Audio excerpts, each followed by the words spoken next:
Biniverse Toronto Sea of Lights, isa sa pinakamagandang nakita sa mga concert ng BINI.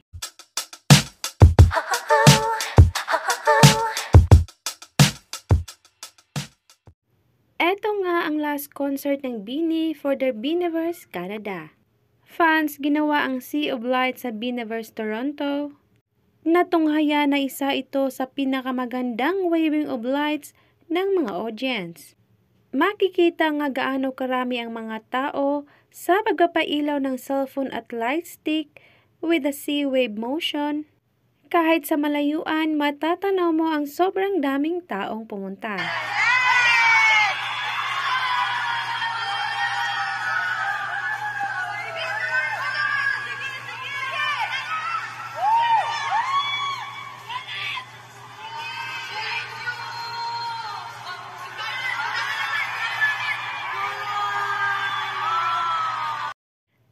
As BINI nagpaalam sa mga Blooms, di nila malilimutan ang mainit na pagtanggap at suporta ng Blooms Canada.